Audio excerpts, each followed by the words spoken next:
hope people enjoyed the holiday weekend. Yeah? Much needed. Much needed. Any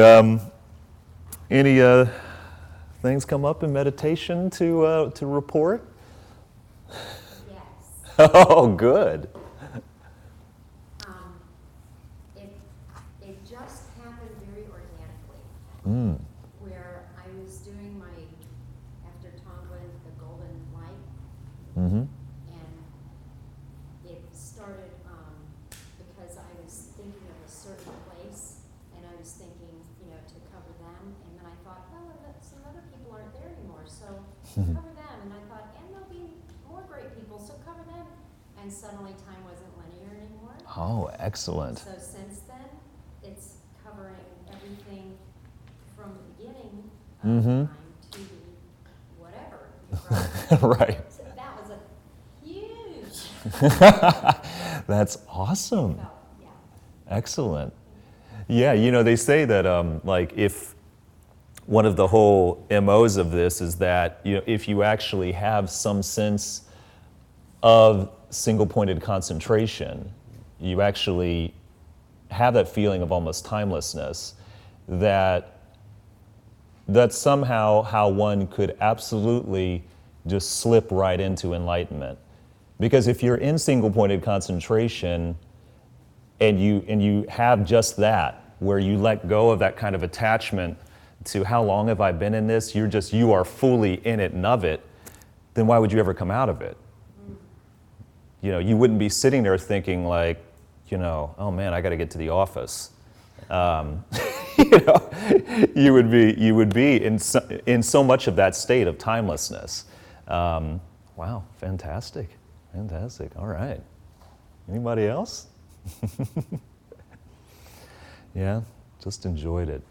Well, let's do this. Then let's start right off with a meditation, since we're all refreshed from the holiday.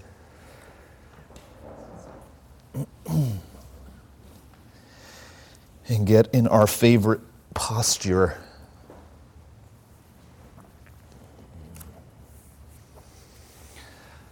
Oh, yes. Just kind of run the checkpoints down from, starting actually with our seat, making sure it's nice and comfortable. Our hands are where we can forget about them. And nice and straight back, so our chest isn't falling in on itself, keeps our breathing nice and natural. Eyes closed if that works best for you. And start to place your focus on your breath.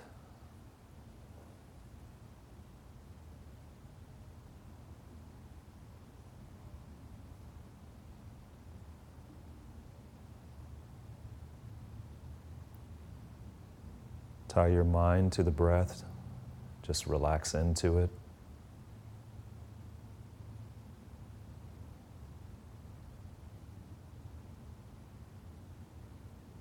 This is a quiet place, quiet evening. Just relax into your breath.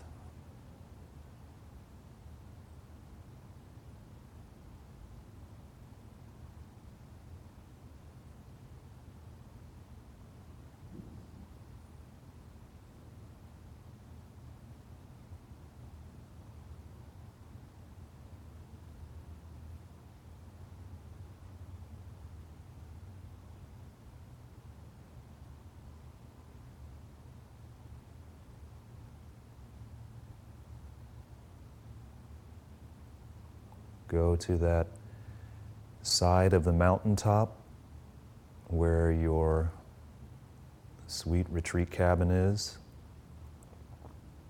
and sit within that special room filled with golden sunlight.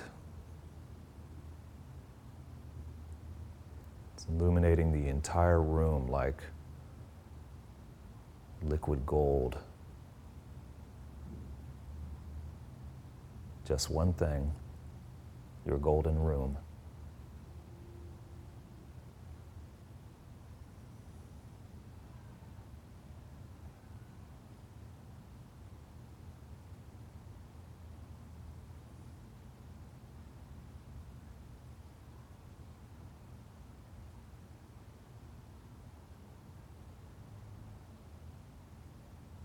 Look outside the window up to the blue sky.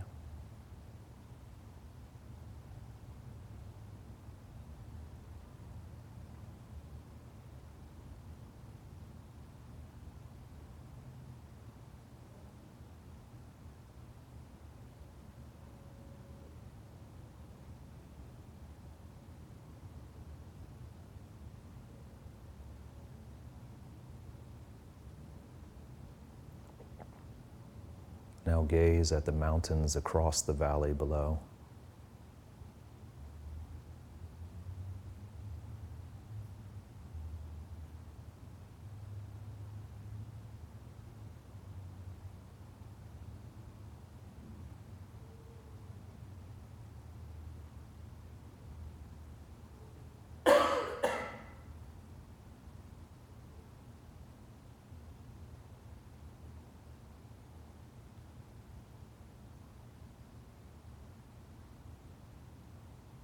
You see your teacher seated in front of you. Focus on your teacher's face and then upon their eyes.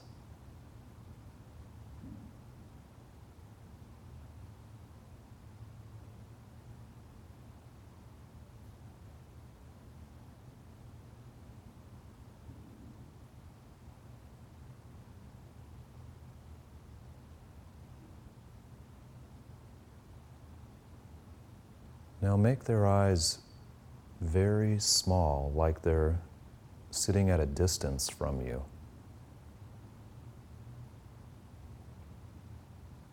Small, beautiful, loving eyes looking at you.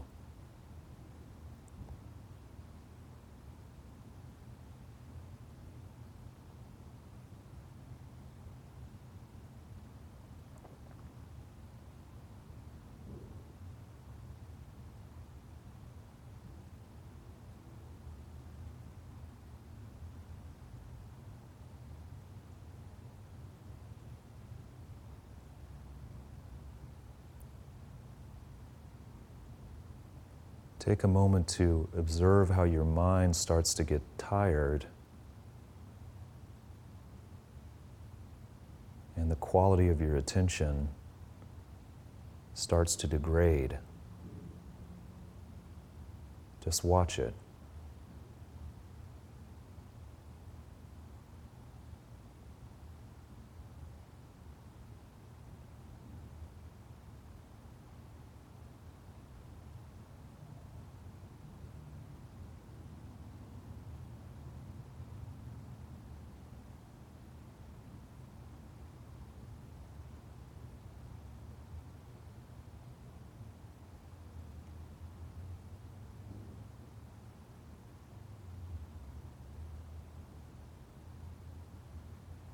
Notice whether the quality of the eyes of your teacher starts to decline and when it's very clear.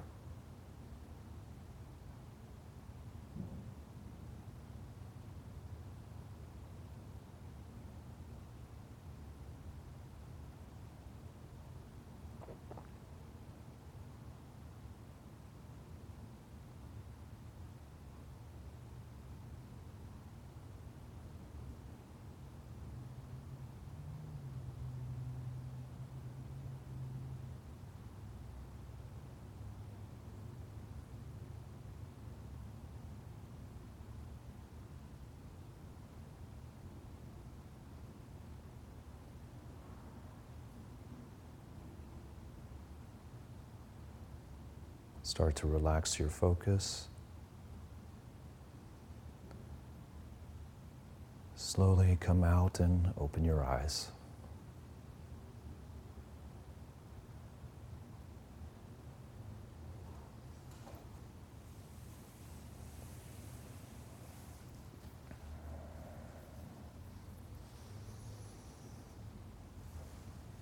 You know, something that's really worthwhile to note is if when you're going off the object, when the visualization of your teacher's eyes changed?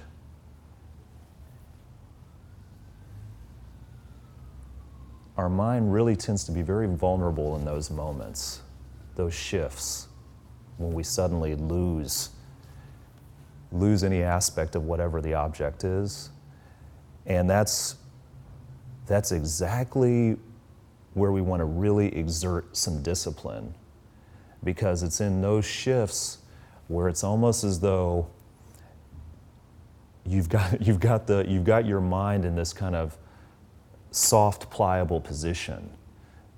And then that's when you come in with that watchfulness, very mindfully, and say, like, back to those eyes. And you do that again and again and again. And that's exactly what starts to really give you that sense of how to exert that, which is really at this stage of the game for all of us what it is. It's exerting the effort. It's putting forth the effort. But then eventually what starts to happen is you can see what the results of that are, which is that you get to the point where you're just doing it. You're just on the object. It's like the mind eventually gets to the point where it's like, there's no causes here for me to go off the object, because all you keep doing is bringing me back to the object. So that's all it tends to want to do then. It's like that's all the seeds that you keep planting in your mind of, like, what are you doing? I'm focused on this. That's all there is this one thing. Like we've been saying from the beginning, meditation is just one thing, placing your mind on that one thing. And that the first level, when we say placing the mind on the object, is very much like what is the Lama Marut, which is the steps to the path of enlightenment that we talked about in the beginning, which is almost, everything is almost in that first step, which is that if you can truly place your mind on the object with the right motivation and causes in play, then you'll be all right. Then that's exactly it. That's exactly what we want to keep working into the equation, never losing that. Hey Lily, could you do me a favor? I think the big map is in the Lama room. If you could bring that out. So yes, that's the perfect time for us to do a little bit of review, especially since we have Julien here, who's joined us. So good to see you. And we get back to our supreme aspiring meditator, Finn, on the map. So if you guys have that at all, and this is something I can give to you, Julien.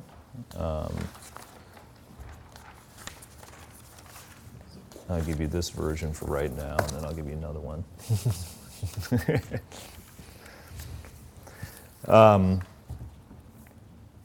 So there you are on the map, and as we were talking about last week, that we've got the ultimate combination now. So we've got in the right hand we've got the hook, the hook of watchfulness. And in the left hand, we've got recollection. Oh, thanks, Dimitri. Yeah, it takes a special way of sliding it up there.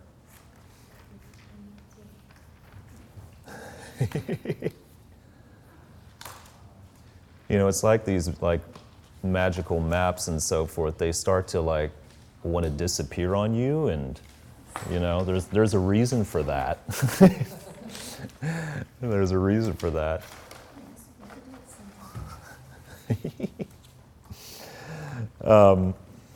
So anyway, yes. So we've got watchfulness in the right hand in the form of the hook, and in the left hand we have the chain, which is recollection. So, and the way it usually goes is it's the 1-2 combination. It really does start with right hook, then left. You're coming in with the watchfulness, that sees whatever the distraction is as it's arising, and then so as it rises up to alert you to it, and then you immediately bring that chain around, which is just bringing the mind right back to the object. So that's where it begins. That's where it begins for all of us. And then we got into what was really the kind of the 6 bends in the path. Well done. Thank you, guys. So the 6 bends going from the top to the bottom, and those represent the 6 powers. The 6 powers that we also desperately need, which is and the first one is the power of listening to the teachings. And it's only through listening to the teachings that we actually get on the map, that we actually get to the first meditation level. So the first power, the first bend is the power of listening. The second bend then represents the second power, which is contemplating the teachings, which really just means you think about this stuff when you're not here. Whether you're at work, whether you're at home, or something like that you are actually taking some time to reflect not only the period that you put aside to reflect in meditation, but just what all is going on here, what all of the problems are that are arising, what are the moments of illumination like you had as well. Because we'll constantly see that as we take what is this simple, beautiful meditation and we keep practicing it, we start getting into these subtle refinements of it, where it's just like each and every time. It's like, wow, there was a moment there when I was just sensing and actually could feel the warmth of the sunlight. And that's a very significant nuance, to feel that, to actually feel warmth. Because once again, you're generating that with your mind. So that, therefore, you can take that a lot further, a whole lot further. So it's important to keep doing that. And let's see here. Yes, the third bend is recollection. So it is remembering. It's remembering what was the object that we were trying to focus on in the first place. And then we get into the fourth bend, which is the fourth power, which is watchfulness. So they work in tandem. And interestingly, that they situated it that way in the map. This is kind of one of the things where, the mysteries of what's happening here, as like, well, why in this instance are they saying that in that bend, the recollection would come first, although most of the time we use watchfulness first. Something to consider. The fifth bend is the effort. That's the fifth power that we need to use, is just putting forth the effort. And in the sixth, when we get to the top there, and things are really looking nice, then it's just about habituation. I mean, that's the sixth power, is really continued practice. Because then at that point, your life really is really is a living meditation. I mean, and that's, man, I just love the sound of that. Just thinking that this would be living meditation. Sounds like it could be, maybe it'll be a Bon Jovi song someday. So that's what we covered there. We got into the 6 powers, the 6 bends in the path. And then we got into, what Finn is looking at there in the first bend, which is the black elephant, number 5. The elephant representing, our rampaging mind, and colored black representing the dullness that occurs.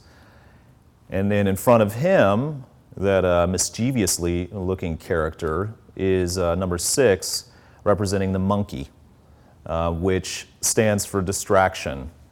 And he's colored black, representing in that instance agitation, because remember, once again, agitation is a form of distraction, one in which we are, or I should say our mind is attracted to something which is desirable. Because distraction ultimately really is just our mind flying off the object. We're distracted. And it could be, often something unpleasant. It could also be something virtuous at the same time. Now together, the number 5, number 6, dullness and agitation, the elephant and the monkey, that really constitutes the third meditation problem, which is essentially, forgetting the instructions or just losing the object altogether. So the anecdote for that, as we talked about before, is just so logical, although we often don't do it, which is to remember, is to remember. And when we get into, more of the breakdown of dullness and agitation. So we talked about how dullness has both its obvious form and its subtle form. And that's, particularly the subtle form is something that we really want to continue to refresh our memories about, because the obvious is when, we're in the meditation and we have fixation, we're on the object, but we're just not clear. The focus is really lacking clarity. But the subtle is when you do have that fixation, in moments, and you do have some clarity, like you're seeing your teacher's eyes. There's a split moment there where you see them very clearly, and you're on it. But that clarity itself lacks intensity. And that usually is attributed to the fact that our grasp on the object is a little bit weak. And so therefore the clarity itself doesn't have what in Tibetan they would say is nar. It doesn't have that crispness, that sharpness, that what we really ultimately feel as an energy, that it feels energized, in that sense.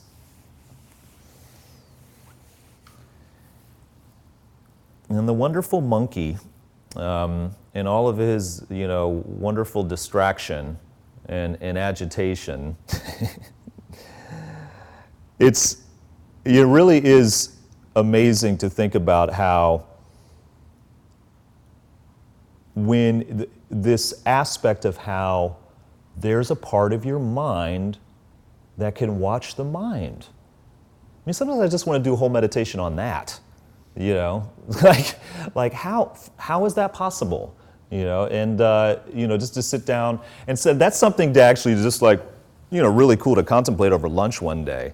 Like how, is that possible? If so, what are the benefits of that? And one of them in this instance is because if there's this area of your mind that starts to see whatever it is, like, as we said before, it's like you're thinking about, you're hungry, what is there to eat, all the various things that we're attracted to that start to distract us, and to then be able to exert this, literally this power to be able to immediately detect that. I love that when Geshe Michael talks about how, the watchfulness is really, that it is that smoke detector. It's not something that, it doesn't put out the fire. It'd be nice if it did, but it just alerts you to the fact that, hey man, there's a fire over there, and it's existing in the form of just how attracted you are to that other person right now. That it's just taken you immediately off of what it was that you were trying to meditate on. And so but you can also see that's why it's so powerful. Because without it, then you wouldn't even know sometimes that you're being distracted. And then that's where you could see how the whole practice just completely gets unseated. If you didn't have any watchfulness going on, then it's like, well, your mind's just moving around, to this, to that, and you're seated down and you got this great posture and you've been going to yoga and so forth, so it feels really good and your breath is nice and calm and so forth, and the mind is just literally just like this little monkey just swinging from vine to vine, over here, what's plans for this, where are we going on vacation and so forth. God, I need to buy her that thing, I forgot about that. And so we need to snap the vines. That's exactly it. It's just seeing watchfulness coming in like this huge machete, just cutting every vine, and the monkey is safely falling down to the ground and bringing yourself back to the teacher. I love that saying where it says, exercise the vigilance that perceives movement. I mean, that vigilance is the watchfulness, that is perceiving the movements of your mind, because that's primarily what constitutes, our life. It's just that. It's just what are the movements of our mind, and what is that? How is that then manifesting in our life?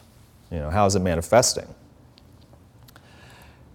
Geshe Michael gave this wonderful analogy with meditation, saying that it's in terms of dullness and agitation.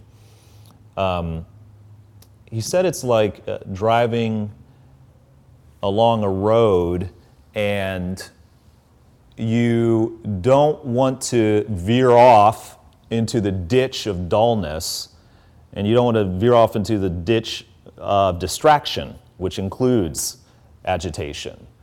So you're constantly, just like we do when we're driving, we're constantly making these corrections. We're using our watchfulness, we're using our recollection. If it's a matter of laziness, then we're using like, okay, what's so good about doing this to begin with? It's the same thing, using those corrections. And it's so true that what we really want to do, sort of like when you see some, really amazing, good driver who just, you know this with certain people. Maybe you're one of those people that like an accident happens right here on the corner, or someone swerves out, and they're just like, just so calm and cool and calculated, in those moments of what could seem to be like total urgency. And it's that same kind of sensibility that we want to seek in a state of meditation, where the corrections are that effortless, the same way. So when there are these kind of crashes, these things that are trying to veer in on our meditation object, that we easily just make a correction on it, so that it eventually, as they say up at the top, up at the 9th level, is that it is effortless.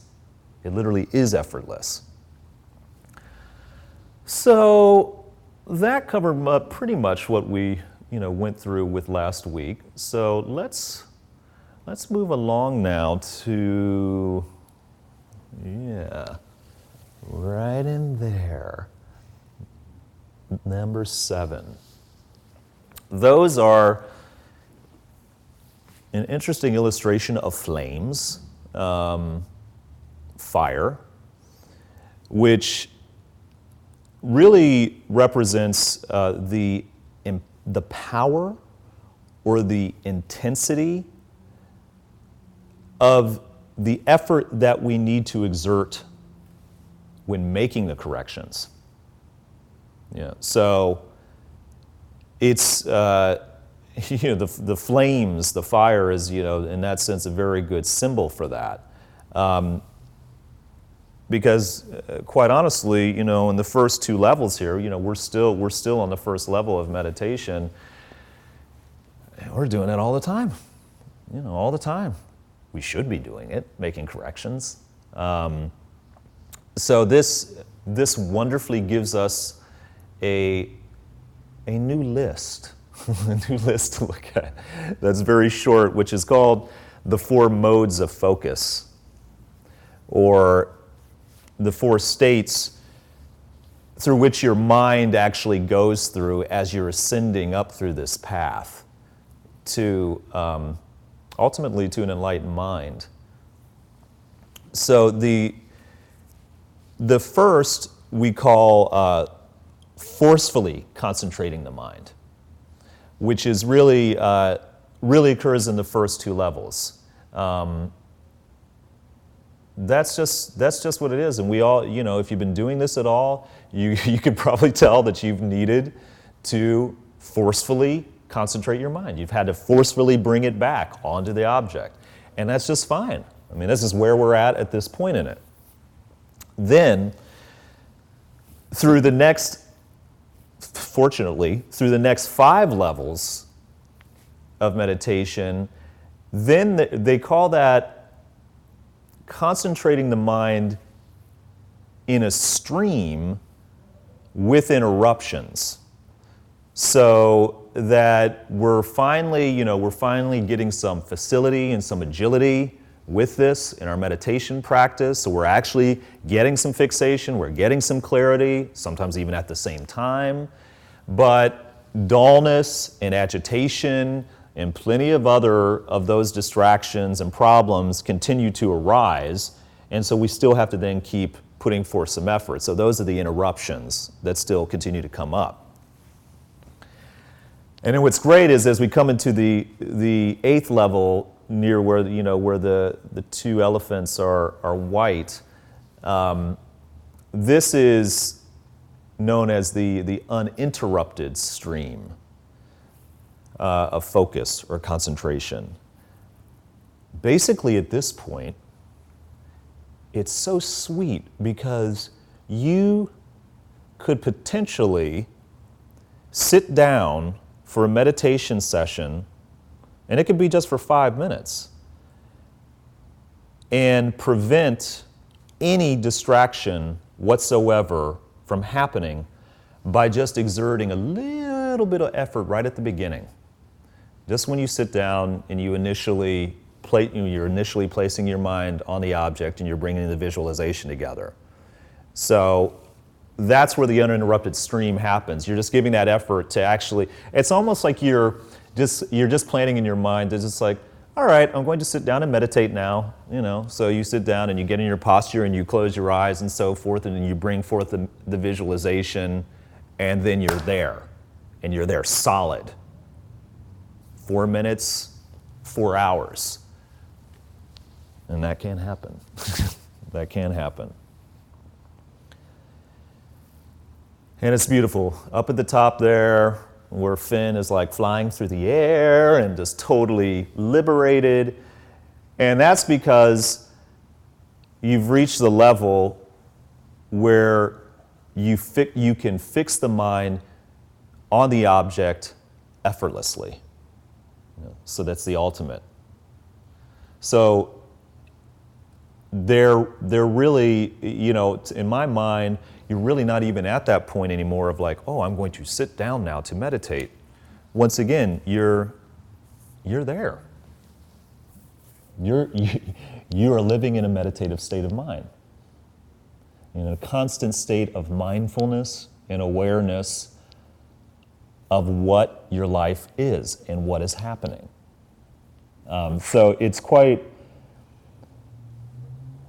amazing to think about, like, that's where we're headed, and that's possible, and that what you're doing right now is planting all of the seeds in your mind, which are going to eventually lead to that. And that's the click that we were talking about, a few classes back, where Geshe Michael had said there's that click where it's just it's it, and once you have it, you're home free then. You're home free. Yes, okay. So those are the flames. Those are the flames, number 7. So then number 8, let's see here, which is right above the flames and, has some beautiful Tibetan language right there. That's really pointing to the bend in the road, which refers once again to the six powers, and in this particular instance, it's the second of the powers, which is contemplating the instructions on meditation.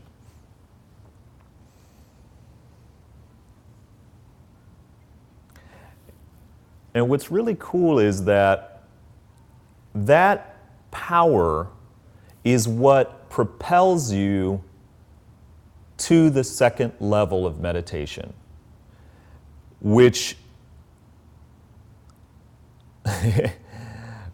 is, it seems somewhat simple, but still is profound, which is that you're able to keep your mind on the object with brief continuity. So you actually are getting moments you can define. You can come out of your meditation and you're like, yes, it happened a few times.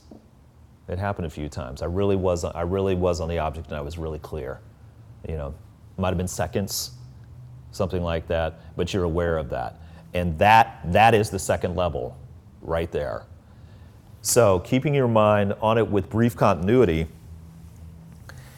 And this really, I love it too, because you can see now with Finn, he's coming around this first bend, and it's like, you know, you can see, man, there's like some pep in his stride now, you know, because he can see what's ahead, which you'll notice on the black elephant of our rampaging mind, at the top of its head is a little crown there, or in some ways it does look like a yarmulke, which is you know, what the seeds are planting there. But that's really, so it's the crown of dullness. So if number 8 is, so you're realizing how you've got the power of contemplating the instructions on meditation. You're using that power. You're thinking about this when you're not in Mahasukha. And then right above it is number 9, which is kind of hanging off his hook, which simply is referring to the second level of meditation, which is that you're able to keep your mind on the object with brief continuity, and then it's like you're looking ahead, and that indication, that white there, shows exactly that you're actually getting some fixation and clarity in your meditations.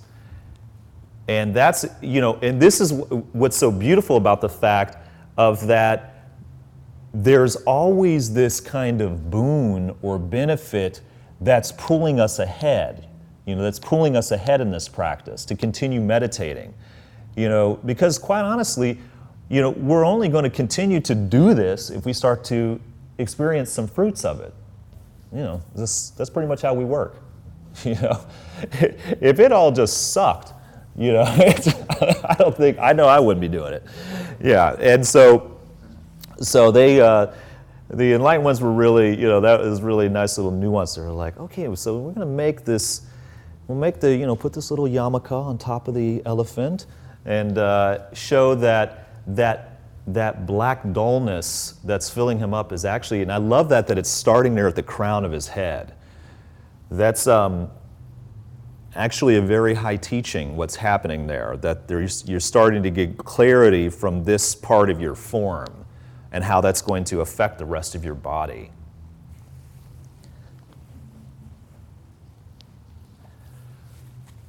It's good to think about, you know, practical experiences of that. So what is it like that when we have these kind of moments of fixation and clarity?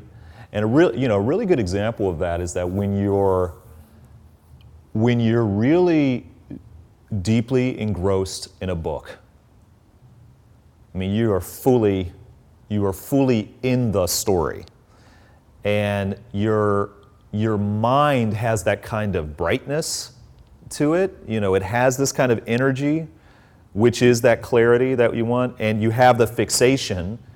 There is nothing else. There is only whatever that book is about, and that's something that, it would be worthwhile that the next time you're doing that, the next time that you are deeply absorbed in reading, and it doesn't even have to be a book. It can be, a magazine article or something like that, or a blog and so forth, that you think to yourself that, this is like meditation, because that's a really good impression to place upon your mind. Because then if you start to continue to think of the experience of reading like meditation as well, then you can see how both can start to empower the other. Now, of course, at some point, and this is the point that it starts to happen, is like now is when we start to get really treasure map-like as to trying to decipher what some of these symbols are that are floating about in here. And this really starts with number 11, so we've got, our mind, the black elephant with the, white yarmulke crown of dullness that has some fixation and clarity. And then right above it, right above the elephant, you'll see there's this kind of, it almost looks like a log with some scarf or ribbon wrapped around it. And that's actually the next step, is pointing to that, which is number 11. And really what that is referring to is agitation, which, and in this particular instance, what they're going to try to show us now is that objects which our senses are drawn to. And because this has the kind of, ancient hieroglyphics of Tibetan mysteries and so forth, what they're going to use now is they're going to use symbols that you would typically see offered to deities in a tanka. So, like here in Green Tara, there are various objects in here which would actually be offerings to her, and also in White Tara over here as well. So they end up using some of these objects which basically are going to represent more or less what are the agitations that we have that are related to our senses. So the first one, which, and this is where it totally gets into interpretation, but the first one, which would be representing the sense of sound, is cactus, which, I take to be kind of right under number 10. And that is, they say this, that sound can be, the reason that it's a cactus is sort of like, it's like a thorn to meditation. And, I'm sure it's very easy for us to even feel that. Like, you're in a meditation and you hear something and it just pierces, it just literally pierces you. I'll never forget one of the, talk about some, amazing karma for someone who was starting in their meditation practice. Really, when I just started digging into the path, we have this, nice office and space dedicated to meditation in our house, and it opens up and there's a pool right across the way. And then, I'm really just so loving this path, and I'm like, man, okay, I'm just going to go as deep as I can in the meditation practice. And right at that time, the condos across the way, they decided to completely redo the entire face of all of them. And literally, there's a face there, is a man with a huge hammer just battering into the wall. And that kind of went on literally for months, and they upped the level of machinery. I mean, then there were things like, I had never even seen before that looked like guns, and so forth. And it was great. I'd gone to Lama Lauren, and I was talking to her about this and saying, like, wow, this is really great, and this is really great. So try to work with that. Now obviously, especially with this practice that we've been given here, I can look back now in retrospect and see, like, yeah, there's probably a number of times I could have stopped. I could have stopped. But I had such this total tiger attitude at that time that I was just like nothing will stop me from meditating, and it's certainly, I guess fortunately I did have at least some of the time some good motivation and right intention at that time, because I eventually did get to the point, where, and you'll notice this, it's like our whole creation of white noise. When I lived in Manhattan, and my apartment, which literally opened out, and literally the level I was at was where when semi trucks would pull out, like I could almost hop out on the semi truck, and I'll never forget when my wife to be, when she first started coming over to my apartment, and we were in that room, and she was literally like, I am not sleeping here, because it literally sounded like a semi-truck was pulling in to the apartment, and think of the horns and everything else. And I could be like sleeping like a baby, like a little dove, and she was going through all kinds of hell, trying to put up with that. So we somehow, we see that power of what we can do with white noise, creating white noise.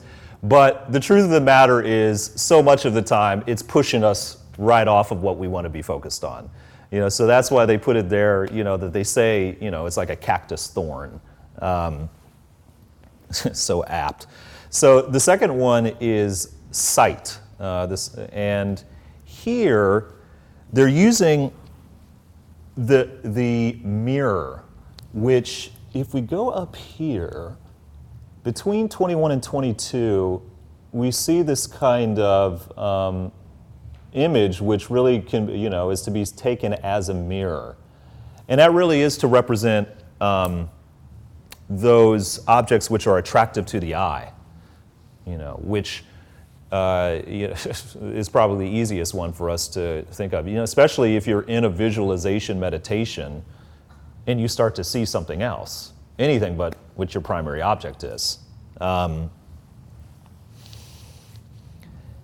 The third, which is really interesting because it actually is representing scent or smell. And it's the conch shell, which is over here above 16. And, I would have thought that had been sound as well, but it's actually, back in the day, they used to put saffron water in conch shells. And the saffron water was used as, as a purification. It has this wonderful aroma. So that, and as we know, that can be like one of the most powerful distractions is scent, and yes, extremely powerful, extremely powerful. And the fourth is referring to taste, which is right next to number 11, which are those two objects there are peaches.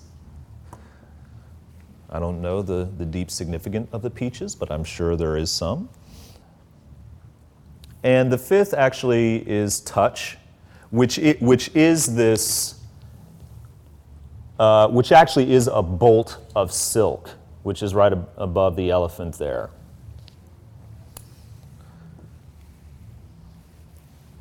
Now, the most intriguing would be the sixth sense, which we would call dharma dhatu, or the object of the mind.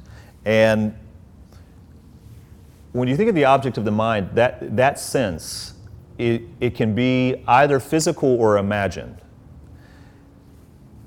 And probably like a very apt kind of example of that is that, you know, we're in meditation and you think about the taste of a warm cinnamon bun, you know? And it could be that because they're being baked, or someone like walked by, you know, in the office with one and so forth. And so just the thought, you know, the thought of that is the distraction, you know, and that's because the thought is the object of the mind. So that really is, now you're in the realm of a sixth sense distraction. And we'll get a little bit into that more deeply a little bit later. As a matter of fact, we'll take a break there actually, because we're going to we're going to track off of this, the object of the mind, and get into the often heard amazing word emptiness. So let's take a little break before that.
Oh, thank you, sir. You will. Notice you need it.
Yeah,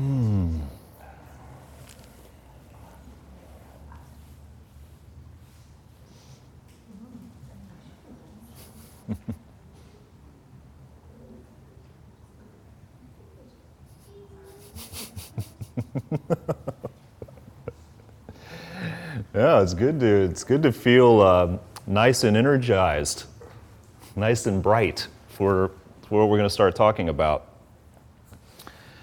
So, really, whether you realize it or not, one of the reasons why we're doing this is to do what we like to call perceive emptiness directly. And really, this word, this term, this label of emptiness, it's very important to ask the question of, well, why? Simply that. Why? Why is it that, I'm going to devote this time, this very precious time, and this very precious life to understand this concept of emptiness? And there are many, many good reasons, incredible reasons for that. But a nice basic one to use is because if you understand that, then all things are possible. Everything is possible if you understand emptiness. And at least as it's given to us in this path, it is that the only way we will come to understand it, to experience and to perceive it directly is in meditation. And when we began this whole course and how this series has been given to us, it falls under what would be the category of shamatha, which is single-pointed concentration. And that's a very widely practiced form of meditation. I mean, there are some traditions and some lineages that's their whole thing. I mean, that's their MO is single-pointed concentration. Because in many ways you could break it down and say, well, what single-pointed concentration is the ultimate capacity to meditate. So therefore, when we talk about living in a constant state of mind, which is meditation, that would be what some might call shamatha. That's what they might call single-pointed concentration. But we're a little bit different. If you're in this room now, and for people who are online, for a variety of reasons that has brought us here, is that we actually want to use that tool of meditation to focus specifically on something. Because you can have single-pointed concentration on the void.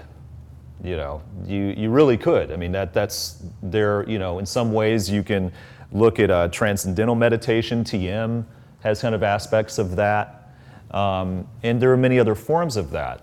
But for what we're doing when we go into this golden room and we focus on a teacher, we're using the power of single-pointed concentration on a virtuous object. But what's fundamental as we go through this, and this is why we'll continue to discuss this as we move along the path, is trying to get at what is the emptiness of that. What does that even mean, what I just said? What is the emptiness of the teacher? What is the emptiness of the meditation? What is the emptiness of the concentration? Fortunately, there have been a lot of enlightened people who have given us some other words that have some more facility in terms of talking about it.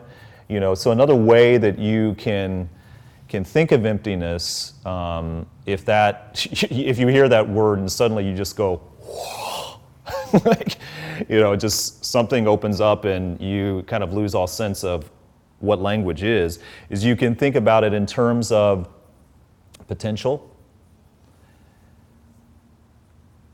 availability, permission is another one. Freedom is good as well. Taking it to the level of a phrase would be the way things really are. And if you're feeling kind of, scholastic, you could say, well, it's the ultimate nature of reality. That's probably better at parties. Throw that one out. What the hell is you talking about? Well, it's the ultimate nature of reality. Really? Say more. Because sometimes you say something like, well, it's potential. Potential for what? Potential for everything. And it's what we're all so stoked about, ultimately. There is a great word that the Tibetans have for this, that the word emptiness refers to the object that we deny that could never be there.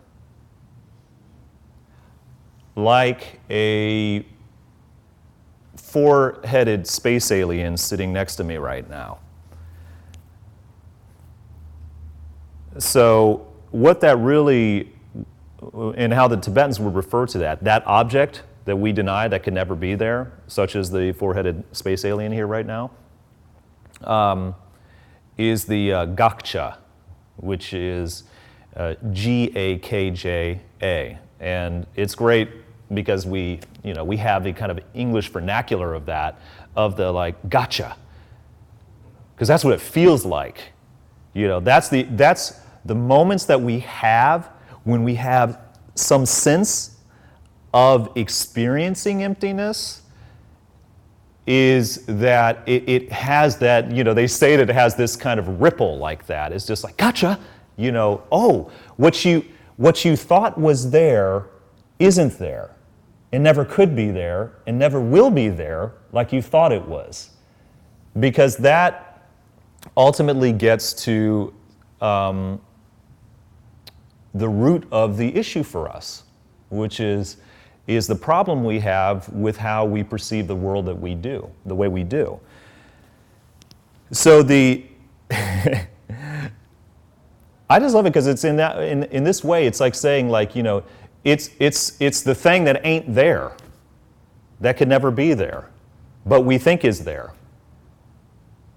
So now we'll go a little bit further with this.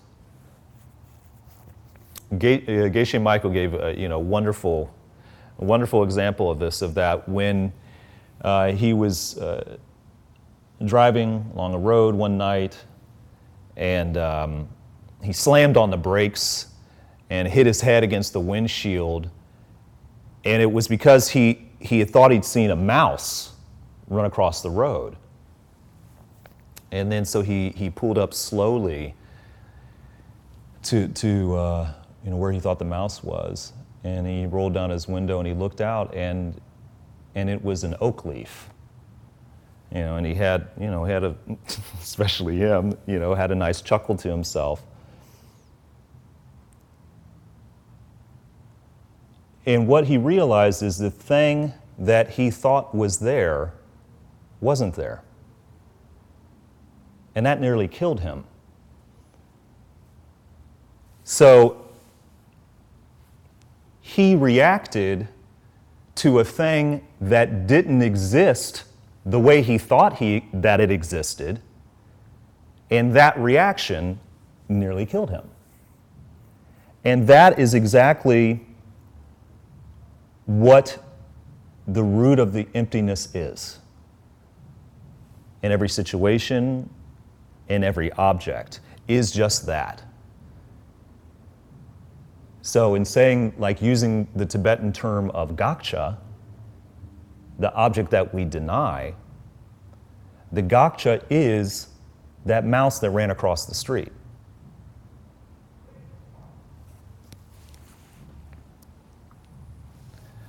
In many ways, when you think about kind of every happiness or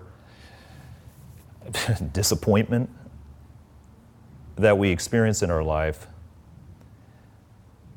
it's produced in a way which,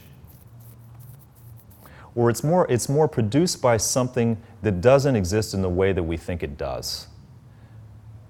And you can kind of relate this in the same way to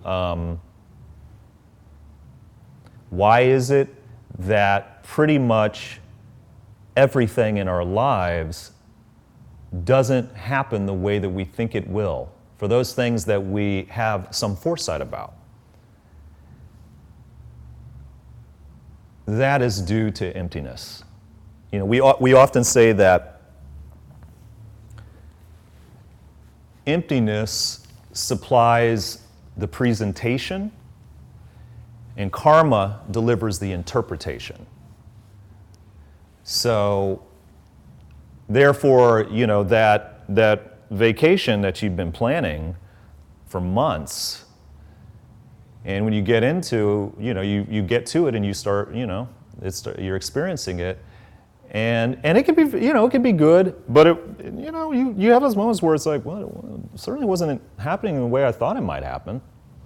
Certain things came up I never did foresee happening. The potential for all of those things that happened that you didn't foresee coming on or foresee experiencing, that potential is the emptiness. And then we would say your karma is the way that you're interpreting how that happens. And there are a lot of ways that, there are many ways, fortunately, to speak about this. And some of them we've already talked about. One of which is dealing with permanence. I think it was in the first class where we were talking about how there's no permanence in this life. This body, this building, this time. This life is empty of permanence. And that right there is another way of approaching it.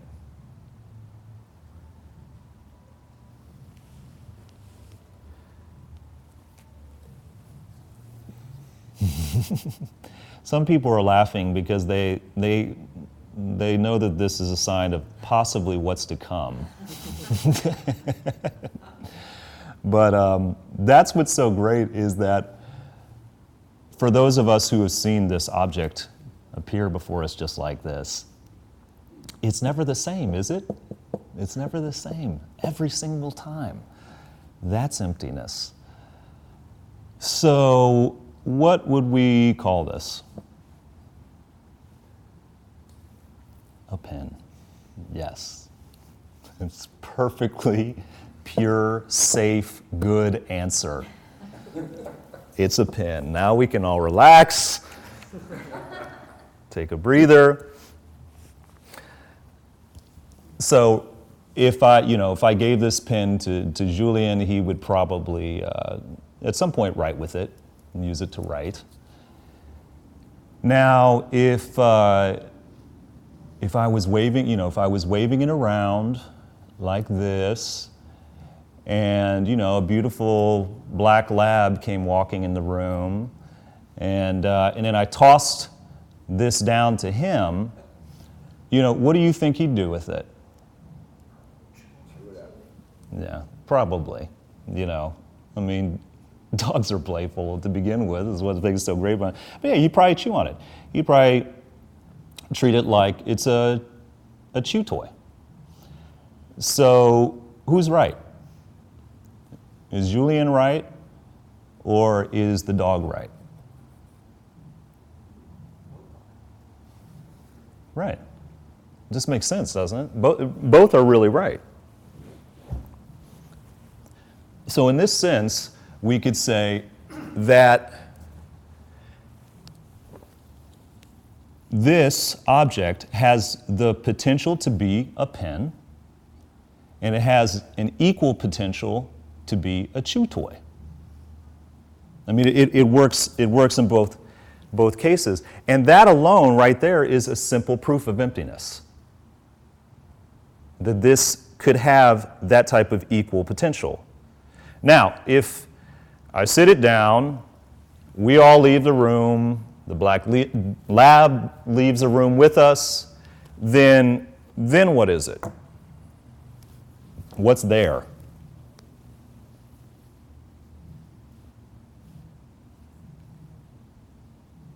Nothing. I mean, really, if you think about it, nothing is there. It's not a pen or a chew toy until Julian or one of us or the black lab comes prancing in here and perceives it as such. That's why you can think of emptiness as potential. That is not only what's residing here, that's residing everywhere.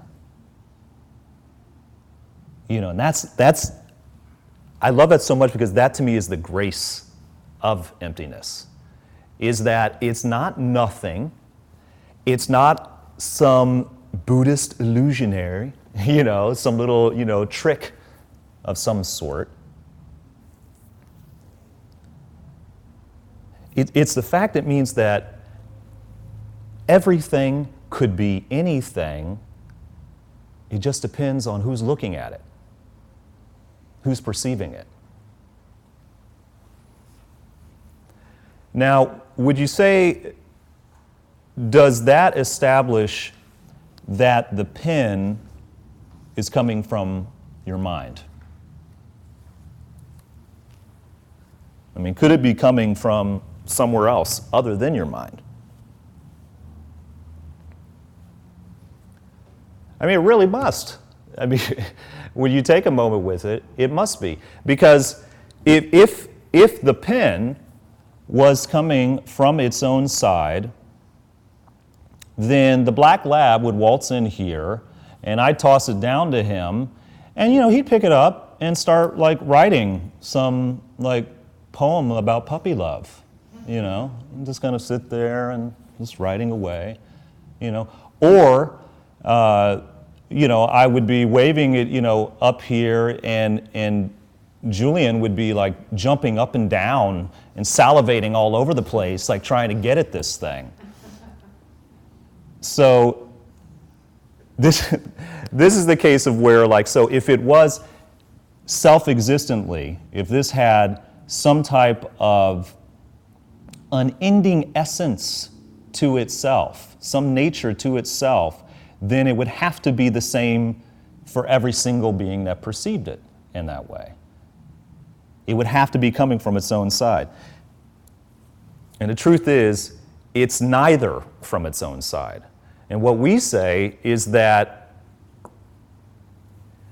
your interpretation of it, as we were saying earlier, is based on your past karma. So that it's based on these seeds or impressions that are placed in your mind by every single act that you do.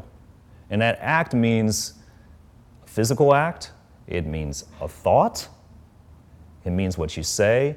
Every single moment that you're alive is an act. And each one of those is an impression upon your mind. So therefore, the previous causes of then being, for us to be able to perceive this as a pen, is having a similar moment in our mind of perceiving it as a pen, or perceiving this object as a pen. Just the same as it is for, a dog to see it as a chew toy. And this understanding of of seeds, of impressions that you're placing in your mind with every single act that you've ever done in your life and what you're doing right now is so awesome, because then when you start acting mindfully, about whatever it is you do in this world in every moment of your life, you start to draw the connections between how things are happening, how your world is transpiring. I mean, it's beautiful. It's like you go and you take care of a sick friend. You take care of a sick friend. So you're planting this seed in your mind that's going to grow over a period of time. And that seed of taking care of someone who's been ill is going to beautifully ripen at some point in a way which could be that you're at the office and everybody else has gotten this cold but you. Everybody has this bug but you. For some reason, just is like, it's extraordinary health. And as, what we say is that you look at what could cause that, what could cause that kind of extraordinary health, and taking care of the health of others. And it's so beautiful, because you start to see like, oh, well, that actually starts to be like a motivation then. Because you're like, okay, I'm going to do this. And this goes, we've got, full courses on this, as to like, okay, so what else kind of result does that get if I do that? What kind of result do I get if I tell the truth? All the time. Well, one simple one is that everyone will believe what you say, And wow, now with that comes a tremendous power, of course, as well. The fact that then because you're aware of that, then you'd be mindful of absolutely everything you say being the truth, not trying to mislead anyone, and this is the beautiful interplay between karma and emptiness in that way, and it's constantly like this. It's constantly like the seeds in your mind, are ripening every single moment of your existence, and the emptiness is just playing it out for you. I mean, we say this is like, it's like a blank movie screen, and that's just it, is that the emptiness is giving you that screen to work off of.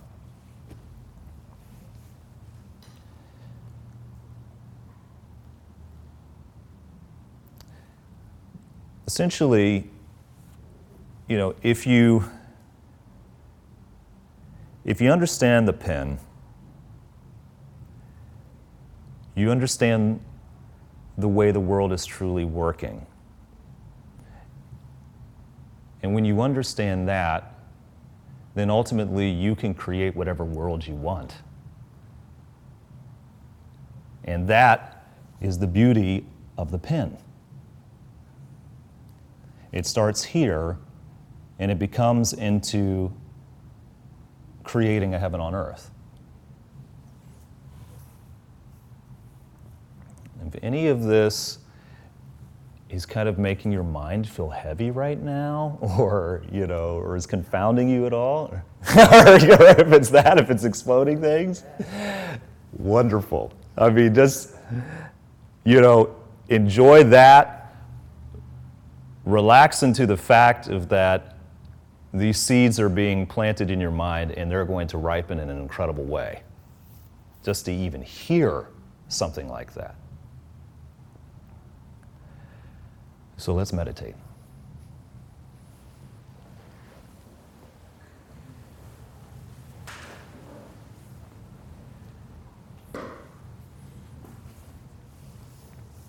Find a comfortable seat. Sit up straight. Relax your face. Roll your shoulders back once. Let them rest.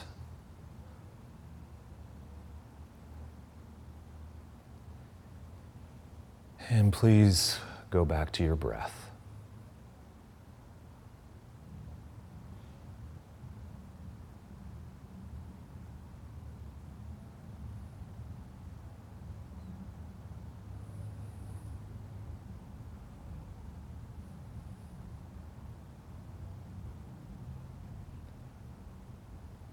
If you're only focused on your breath, you can't shift your body or adjust your clothes.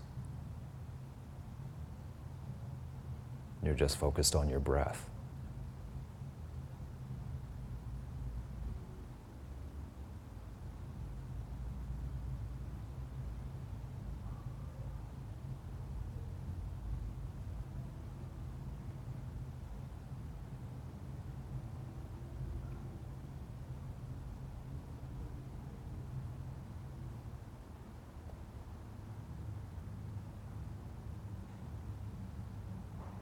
Come to your golden room. The glow of sunset filling the whole space, like the last light of the day.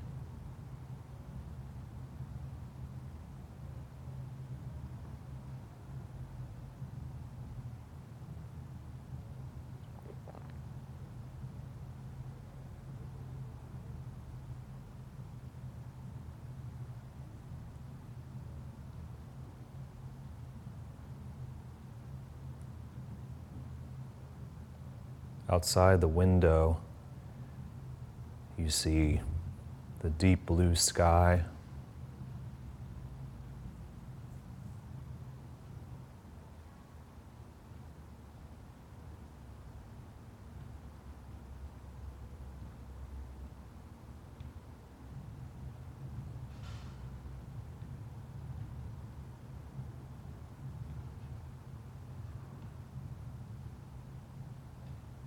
And you lower your gaze to the mountains below.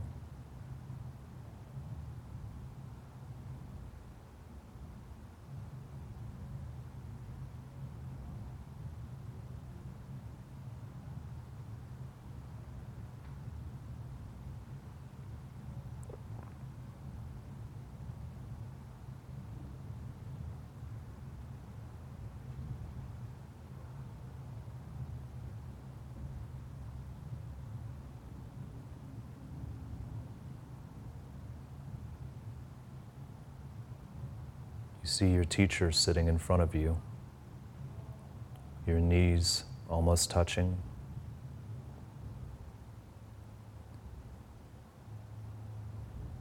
They reach out and take your hands. Just focus on the hands.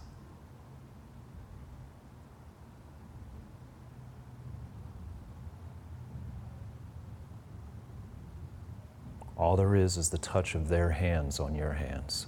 Stay there.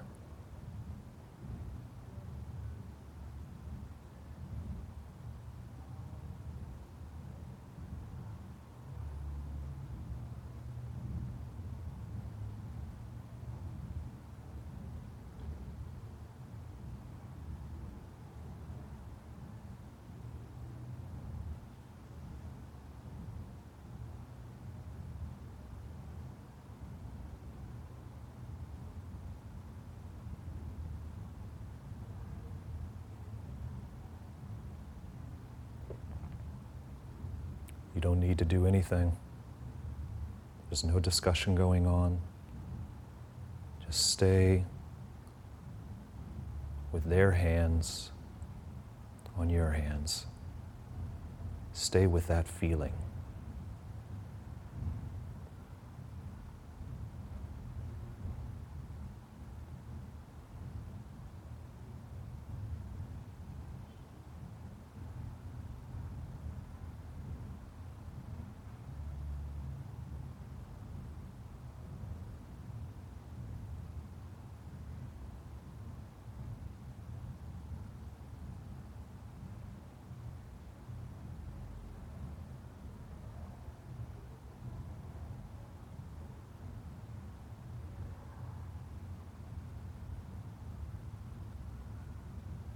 Bring the mind back to the object.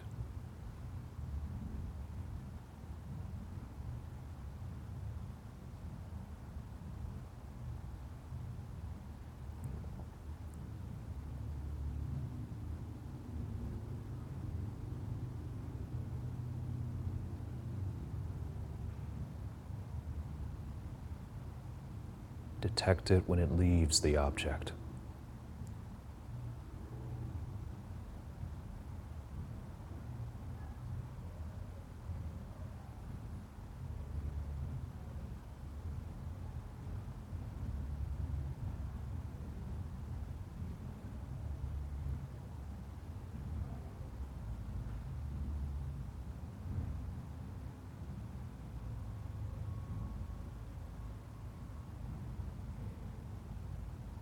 Notice the kinds of distractions you're tending to have.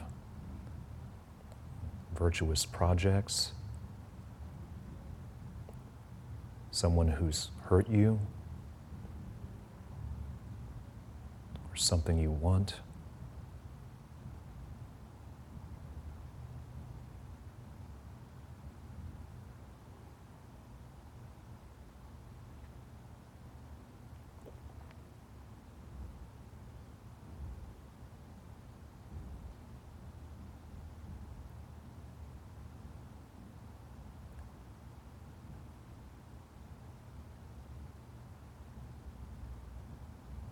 For the next 2 minutes, you're going to focus intensely on the hands and nothing else.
Start to relax and slowly come back.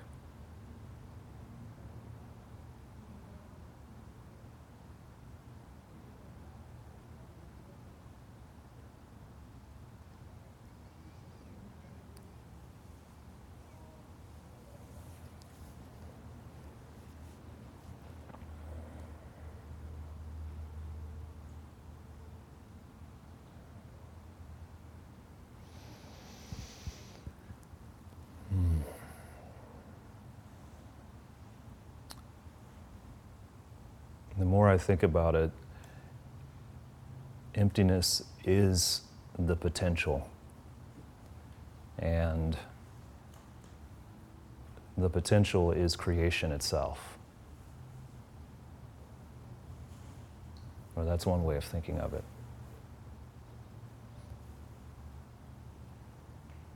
Somewhere within there is a very beautiful marriage of karma as to what brings that about. in this practice of of the golden room is so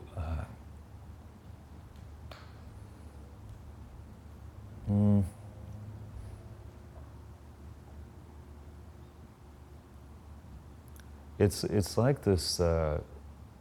like this fruit tree of unlimited potential, and you're just continuing to nurture and cultivate it, and it's like you have no idea what fruit this thing is going to bear. I mean, it'll be fruit you've never imagined possible. And that's what makes it so cool. That's what makes it so worthwhile, is that how often do we end up enjoying what we get the most enjoyment out of is something that ends up creating such happiness for us that we were not expecting, that's, at least when I think to myself, that's been the greatest moments of joy, is that I totally was not expecting this, And thankfully to emptiness and karma, that makes it all possible. So, please definitely, over the next week, you can go back on and watch this class online on the Ustream channel, and think about this.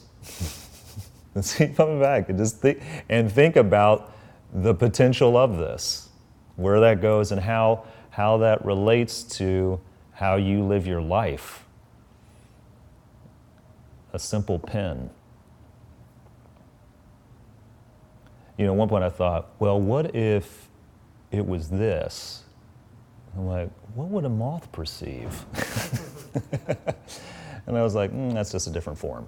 That's another route.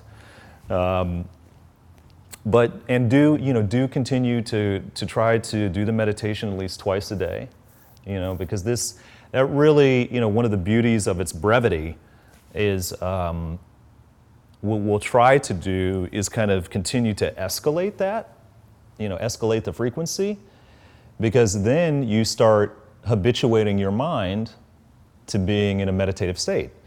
And as opposed to the one route of like you get up, you go and you do an hour meditation or something like that, and then it's 24 hours before you do the next one.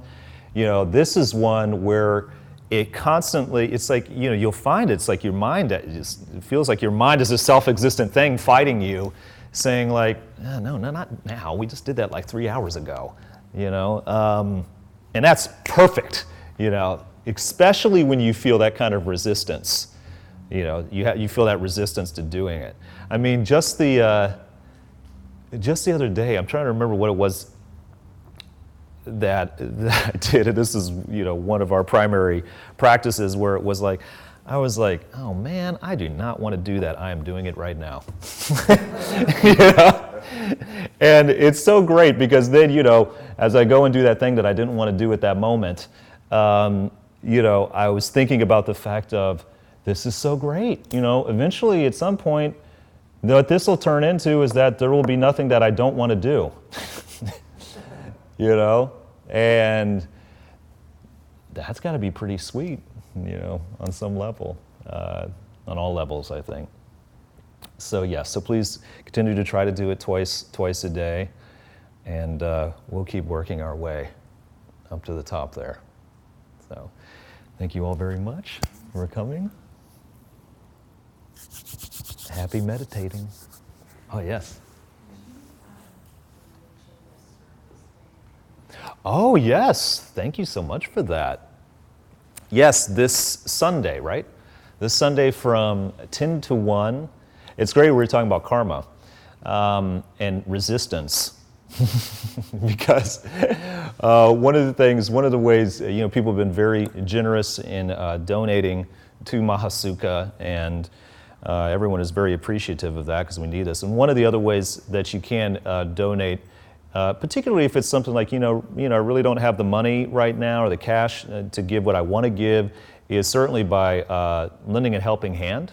So on Sunday here from 10 to 1, we're going to be sprucing up the place because we have this fantastic event happening not this Saturday but the following of sacred world music and meditation. So Cliff Spencer, who's our resident teacher here and phenomenal, he's going to be doing some amazing meditation, and then we're going to have these special guest artists coming in, singers, kirtan players, and so forth. So we're going to get the place all nice and glowing to welcome them in. So if that's a way you'd like to contribute or donate, please drop by. There's going to be a really wonderful giveaway that we just found out about, which is dinner at a really terrific place. I don't remember the name of it. Yes, which is Indian, or yeah. So if you like Indian food, that's another, and it's like someone would say like, well, that's not necessarily a good incentive to show up because I want to, self-interest is to get like a free dinner and so forth. Absolutely not. Once again, it's your motivation. What are you doing with that? If it's the fact that you want to take a friend out to dinner or something like that, or your boyfriend, girlfriend, husband, wife, and so forth, that's a beautifully virtuous motivation to do that. Plus, you're going to be cleaning the joint, so that's also good. So it's a win-win situation. And don't forget, do some yoga, whatever form of it works for you. It just, you will keep coming back to it. It just accentuates and empowers sitting down. It helps your back, your knees, your head, and everybody around you. So keep doing that as well. And I'll see you next week. All right. Thank you.